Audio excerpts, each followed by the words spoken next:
From Impact Alpha, it's This Week in Impact, where we bring you some of the most interesting impact investing and sustainable finance stories of the week. It's Friday, February 7th. I'm Brian Walsh, and this week I'm joined by Impact Alpha editor Jessica Pothering. We'll discuss, it's not just USAID, how the Trump administration's freeze of development finance is putting private investments in Africa in peril. Plus, we'll go over how corporate buyers are nudging voluntary carbon markets toward higher quality projects. And finally, we'll discuss how allocators might rein in private equity's worst excesses in healthcare investing. That's all coming up on This Week in Impact. Hi, Jessica. Good to have you back on the pod.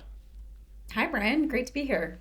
All right, now there's been a lot of attention given over this week to the Trump administration's gutting of USAID, the U.S. government's agency that provides grants to support humanitarian assistance to other countries.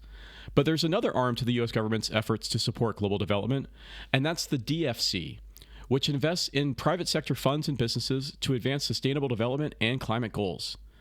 Jessica, you wrote this week about the Trump administration's freeze of investments and grants already approved by the DFC, or the Development Finance Corporation. This freeze isn't just a minor hiccup. It's more like pulling the rug out from under numerous projects that were banking on this support. Now, you spoke to several people impacted by this. Tell us what you heard.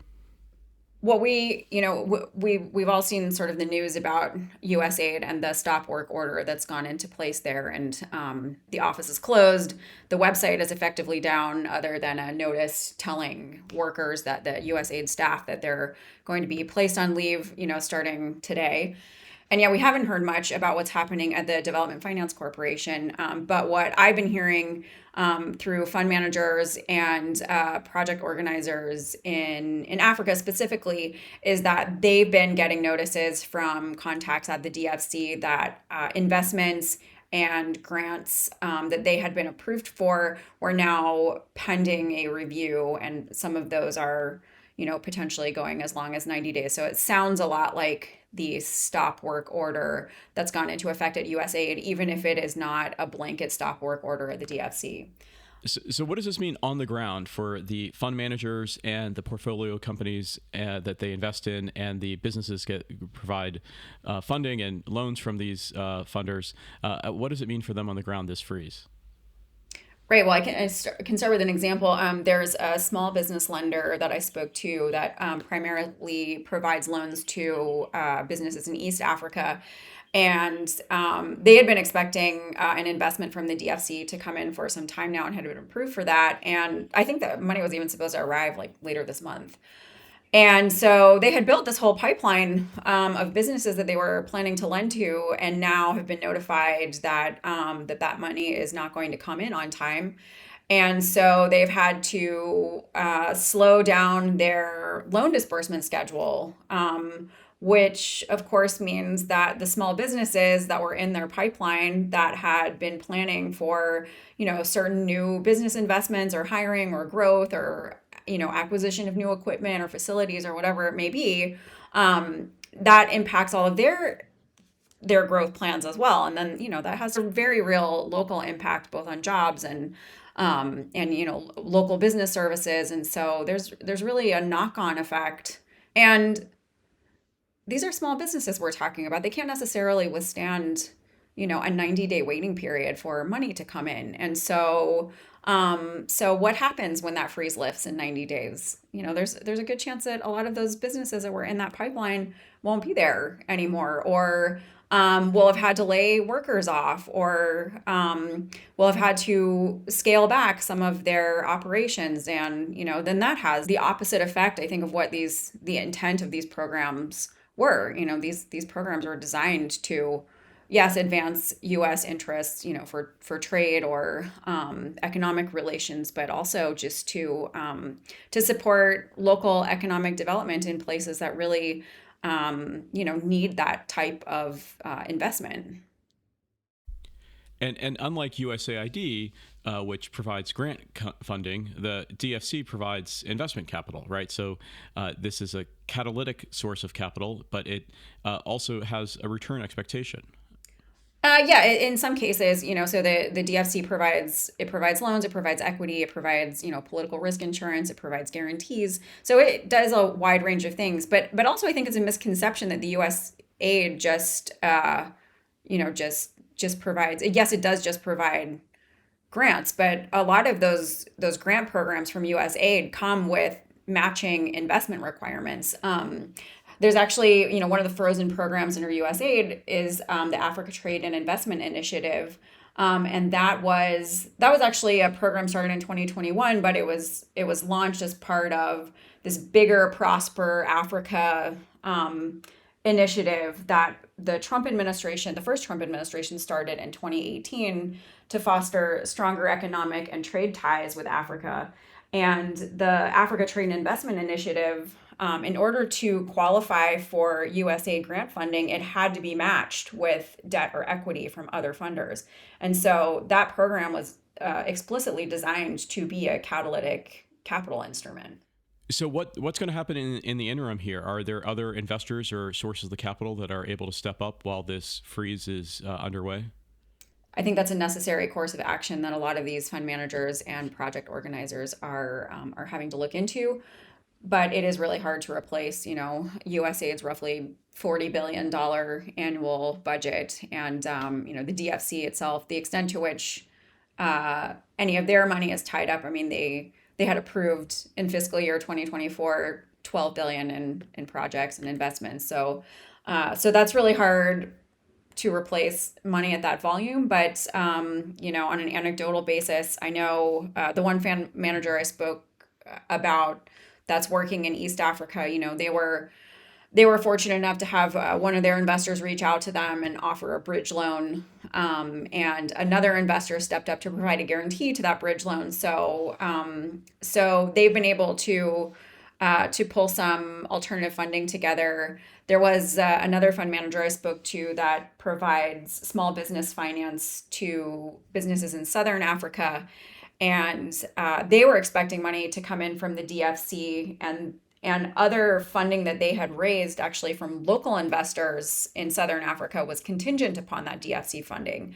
So the tie up with their DFC money is also potentially going to impact money from more local African investors. And the reflection I think that a lot of these fund managers are going through at this point is, this happened the first time around with the first Trump administration. And does this mean that the U.S. and its various development agencies as partners are going to become less reliable in the future? And if that's the case, then how do they start mobilizing more of the investors that are already there on the continent, and familiar with the markets and have a vested interest in ensuring that the local economies and local businesses are doing well? So I think we'll start to see more of a shift of attention to getting more local capital flowing into local businesses and economic development initiatives, and trying to rely a little bit less on overseas money. So there's an irony to all of this too, in that the DFC was born out of the first Trump administration. Is that right, Jessica? That's right. So the DFC was created, like you said, by the first Trump administration, and the goal of this was to consolidate existing functions, in other parts of the government and assemble them into an organization that looked a lot more like some of the other development finance institutions in Europe, for example, like what's now British International Investment, or the Dutch FMO, or the German development banks. And so what the DFC is really is a consolidation of the Overseas Private Investment Corporation, which had been the U.S. government's overseas private lending arm, and this other agency called the Development Credit Authority, which was a program of USAID that provided credit guarantees to mobilize overseas private finance. And so they brought all of that under one house, now called the DFC, and also gave an additional mandate of being able to make equity investments, which most other development finance institutions were able to do, but the Overseas Private Investment Corporation was not. So it was a consolidation and expansion of our overseas private investing capabilities. And so you would think that, the projects that had been approved under the DFC would actually align very well with the second Trump administration's priorities, given that this was an organization that was created by the Trump administration the first time around. But it seems that at least some parts of the work that DFC doing are not immune to the broader sweep that's happening across other U.S. or across other federal agencies. All right, well, we'll continue to cover this story as it unfolds, and we'll continue to monitor the situation on the ground as it impacts real people, real businesses, real investments. And you can read Jessica's full article on impactalpha.com. There's also a link in our show notes. But let's take a quick break. When we come back, how corporate buyers of voluntary carbon offsets are nudging carbon markets toward higher quality projects. The Impact Alpha Podcast Network is proud to amplify smart conversations by and for impact investing professionals. Welcome to the Market Makers Podcast, where you can listen in as we interview leading asset allocators, investors, founders, policymakers, and more, who are all working together to build an inclusive economy. Join Troy Duffy and Lenore Champagne Byrne for the Market Makers, part of the Impact Alpha Podcast Network. Despite broader political headwinds affecting climate policy, corporate buyers of voluntary carbon offsets are still signing big carbon offtake commitments in what is seen as higher quality credits. Jessica, you wrote about this issue this week, and before we get into some of the specific deals you learned about, why are companies, including Microsoft and Shopify, still signaling their commitment to voluntary carbon markets? Despite what's happening politically, a lot of these large companies, and it's at this point, I think mostly large tech companies, financial services firms, they've set targets, decarbonization targets for themselves, that go, I think Microsoft, which is one of the most active in the voluntary carbon market, is, they have set a carbon negative goal by 2030. So they want their whole business operations to be carbon negative by that time. And while I think some companies are making serious efforts to cut their carbon footprint, for many things, buying offsets, so to displace the carbon that gets emitted, is going to be the only way that they're able to achieve those carbon goals. And so despite what's happening politically, many of them are just moving forward with that. And so the voluntary market, where companies are able to buy and trade carbon credits, is one way, that is an important way that they can do that. So help situate us on the current state of the voluntary carbon market. So what makes a carbon offset high quality? Sure. So I'll just give a little bit of an overlay on how the voluntary market works. Most of the credits that are bought and sold on the voluntary market are what are called carbon avoidance credits, and these are projects that purport to avoid new carbon emissions. So think about a forest restoration project, and the credits are generated with this promise to protect a forested area. And so by ensuring that trees don't get cut down, you're avoiding new potential carbon emissions that way. So that's one type of project. And the overwhelming majority of credits that are sold in the voluntary market are still based off of those. But a few carbon avoidance projects have been in the headlines for transparency issues, or for overinflating the impact that they're able to have, and that's caused some reputational damage. So now there's this move from some corporations towards carbon removal projects. And so what that is how do you actually capture carbon from the atmosphere and store it, so thereby removing it from the atmosphere. And those projects can include reforestation efforts, so planting new trees, for example, or direct air direct air capture is another method. So these are a much smaller proportion of the credits that are traded on the voluntary market. I think it's only like 4%. But because they're deemed to be a bit more rigorous and scientifically provable, they actually trade at a much higher price. I think, carbon removal credits can trade in the couple of hundreds of dollars compared to avoidance credits, which I think are trading around $6 or $7 per ton of carbon. So these companies are now playing the role of the discerning shopper. So they are pushing these voluntary carbon markets toward higher quality projects, right? That's right. Yeah. And I mean, and so a lot of these removal projects, which are, seen as better quality projects, and also, they're able to sort of guarantee removal from anywhere for a couple of decades to several thousand years, depending on the nature of the project.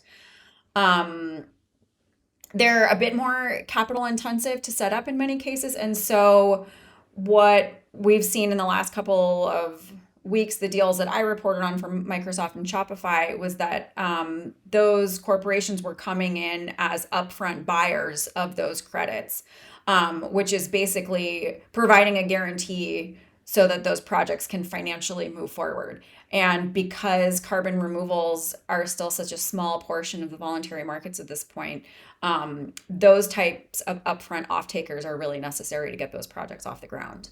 So can you give us some examples of some of these Microsoft or Shopify deals that they've been doing? Sure. So Microsoft signed 2 deals recently. One was to offtake several million credits for a reforestation initiative in the Brazilian Amazon and also the coastal Atlantic forest in Brazil. And a second project was for, I think, 7 million credits in partnership with this company in New York called Chestnut Carbon. And they're working on reforestation initiatives in the southern part of the United States. So those collectively are almost 11 million, represent almost 11 million tons of carbon.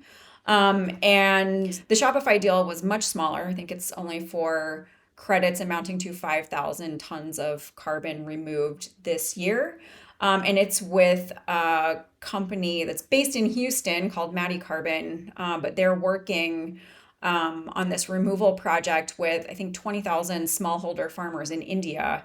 And the way it works, it's this method called enhanced rock weathering. And they basically they have these rock-based additives that farmers put into their soil, which enhances soil's ability to capture and sequester carbon. So the project is quite small. They've done a pilot project on this already, and it's proven that it works. But the Shopify project, while smaller, also has the added benefit of improving the soil health for farm soil and providing an additional revenue stream for this whole group of smallholder farmers in India. So there's some added social benefits there as well.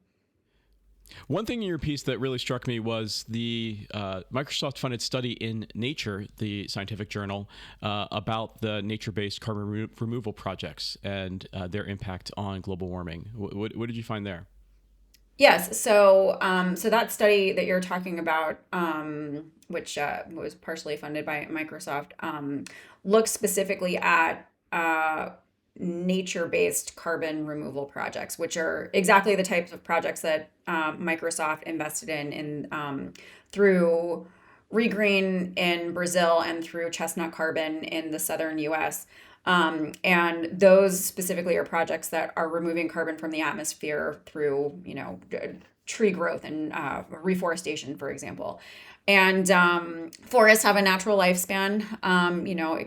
They could get struck by wildfire. They could be affected by human activity later down the line. So those types of projects can really only guarantee carbon removal for, a couple of decades up to a century, which, could then mean that the carbon that was sequestered ends up getting released into the atmosphere. And so the purpose of that study was to say that for these shorter duration carbon removal projects,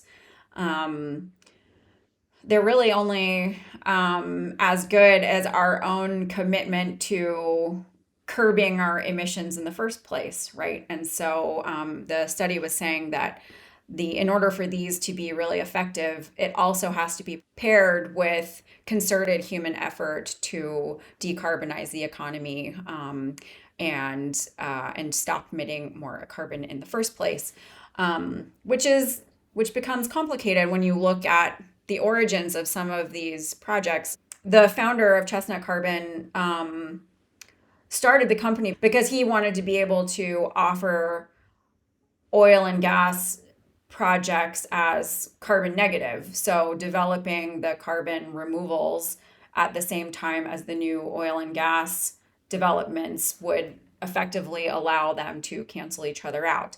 And so that is one strategy, I think, that organizations like Chestnut Carbon are focusing on, realizing that oil and gas and other fossil fuels are still going to be part of the energy mix for the foreseeable future. But in light of this study and other research, I mean, it shows that that these offsetting mechanisms are only as good as our own efforts to actually curb our carbon footprint to begin with. As you share, I'm imagining an old timey cartoon where there's a boat that is sinking and taking on water, and some of the passengers have comically small little bales to bail out the water, but the increase in water coming onto the boat is not keeping up with their tiny symbols their tiny thimbles that they're trying to bail out with. Well, you said it, not me. All right. Well, you can read Jessica's article on the voluntary carbon markets on impactalpha.com. For now, let's take one more quick break. And when we come back, we'll round out the show with how to rein in private equity's worst excesses in healthcare. Maybe it's a story in the brief, or our monthly Agents of Impact calls, or an exchange in one of our subscribers' Slack channels.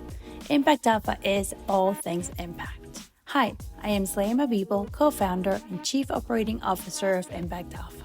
For more news and insights about the world of impact investing, join thousands of others finding alpha and impact. Visit impactalpha.com/subscribe to learn more.